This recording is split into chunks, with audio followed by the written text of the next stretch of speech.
Next, the possibilities of getting more energy through water. Humans have long harnessed the power of water to perform work.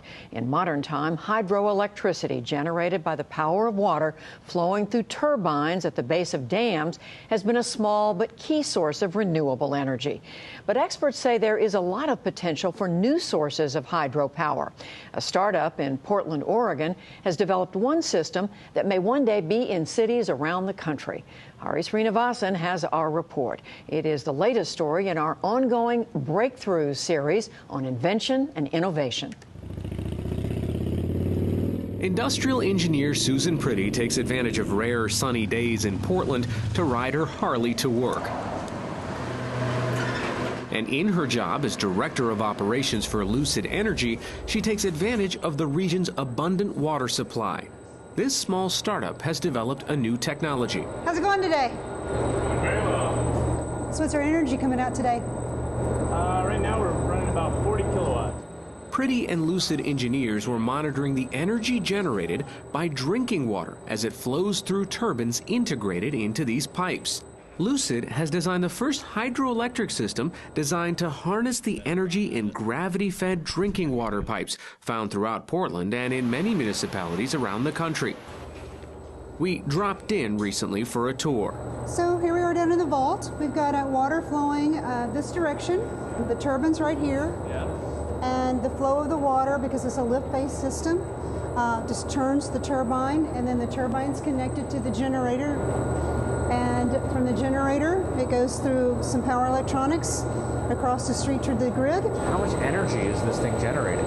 Our nameplate is 200 kilowatts. Okay. So roughly enough energy to supply electricity for 150 homes.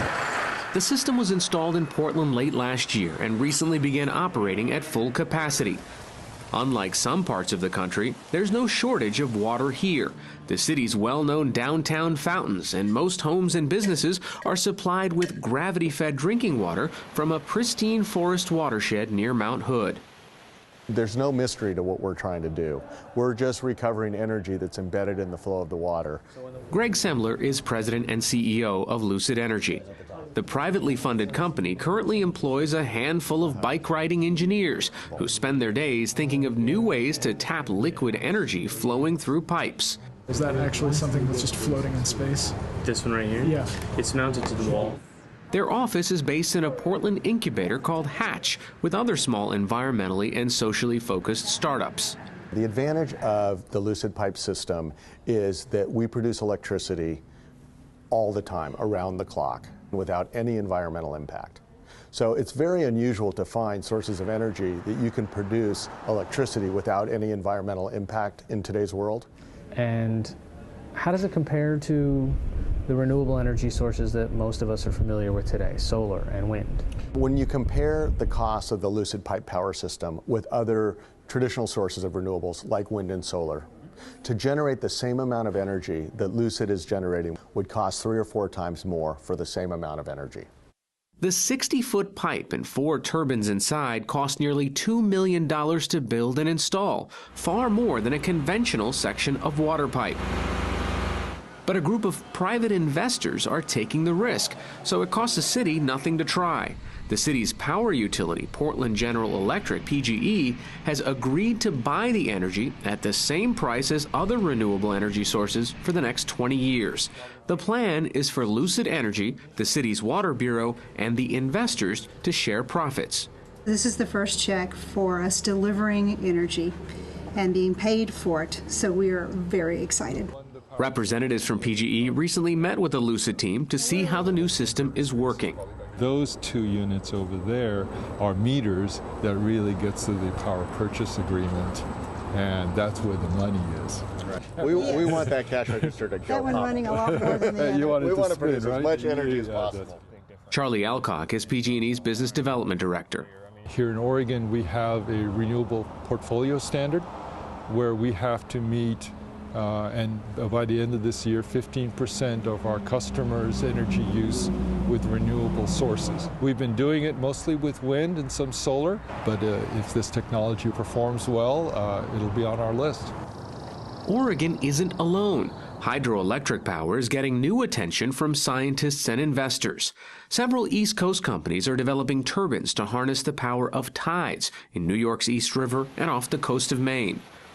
Portland State University Vice President Jonathan Fink studies urban sustainability issues. We met him at one of Portland's ubiquitous food truck lots. We get 2 minted lemonades. As we began to chat, Portland's notorious wet weather began to create streams of potential energy all around us. This is awesome. Fink sees Lucid's technology contributing to a broader effort by communities to move away from non-renewable energy sources.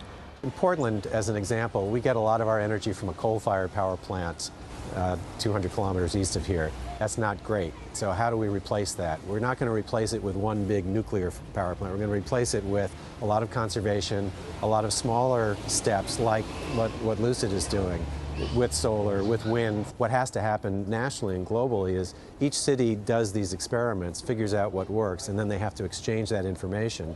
And then you add it all up, and cities can really save a lot of energy. CEO Semler says the focus is now on developing turbines that could be placed in smaller drinking water pipes found closer to homes. They might be able to power like an electric vehicle charging station, essentially with free energy. The company is currently negotiating agreements with several cities in the U.S., including San Antonio and New York, as well as in other countries. And they hope to have more pipes and turbines in place in Portland over the next few years. For the PBS NewsHour, this is Hari Srinivasan in Portland, Oregon.